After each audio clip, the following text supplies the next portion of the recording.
एक समय की बात है। एक हलचल भरे शहर में मिस्टर जॉनसन नाम का एक चतुर और लालची हीरा व्यापारी रहता था। उसके पास एक भव्य हीरे की दुकान थी, जहां वह अक्सर कम गुणवत्ता वाले हीरे अत्यधिक कीमतों पर बेचकर ग्राहकों को धोखा देता था। हीरों के बारे में जानकारी न होने के कारण ग्राहक उसकी बातों पर विश्वास कर लेते थे और ठगे जाने से अनजान होकर दुकान छोड़ देते थे। उसी शहर में जोजो नाम का एक चतुर छोटा चूहा रहता था। जोजो कोई साधारण चूहा नहीं था, उसके पास एक असाधारण उपहार था। उसमें मिस्टर जॉनसन की दुकान के अंदर होने वाली हर बात को सुनने की क्षमता थी। उसके छोटे कान बातचीत को पकड़ लेते थे, यहाँ तक कि धीमी फुसफुसाहट में होने वाली बातचीत को भी। जब व्यवसायी अपने ग्राहकों की अज्ञानता का फायदा उठाकर झूठ का जाल बुनता था, तो जोजो अक्सर ध्यान से सुनता था। एक चांदनी रात में, जब मिस्टर जॉनसन की दुकान बंद थी और शहर सो रहा था, जोजो ने व्यापारी की बेईमान प्रथाओं को समाप्त करने का फैसला किया। वह चुपचाप एक छोटे से छेद से दुकान में घुस गया। उसकी गहरी आंखें दृढ़ संकल्प से चमक रही थी। मिलों ने प्रदर्शन पर उत्तम हीरो की एक ट्रे देखी, जो हल्की चांदनी के नीचे चमक रही थी। प्रलोभन इतना बड़ा था कि वह विरोध नहीं कर सका।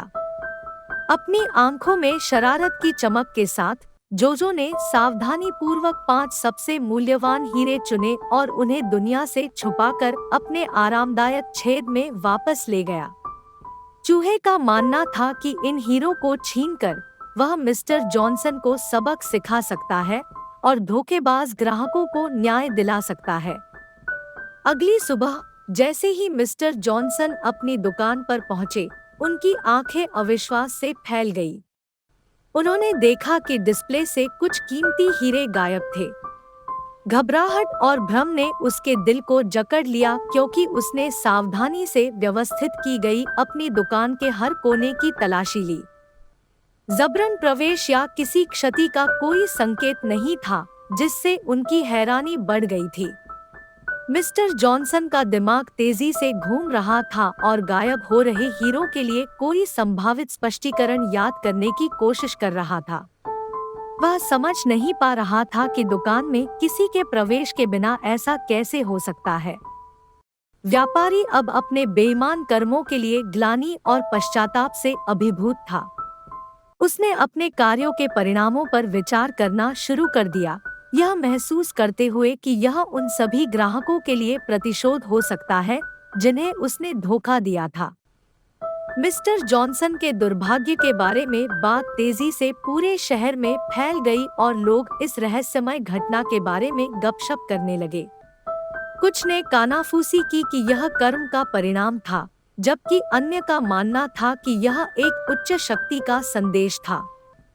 अपनी हताशा में श्री जॉनसन ने स्वयं ही गायब हुए हीरो के लिए बाहरी हस्तक्षेप को जिम्मेदार ठहराना शुरू कर दिया, अपने गलत कामों को स्वीकार किया और माफी मांगी। जब शहर जिज्ञासा और अटकलों से भरा हुआ था, जोजो अपने छोटे से छिपने के स्थान से अपने कार्यों के प्रभाव को देख रहा था।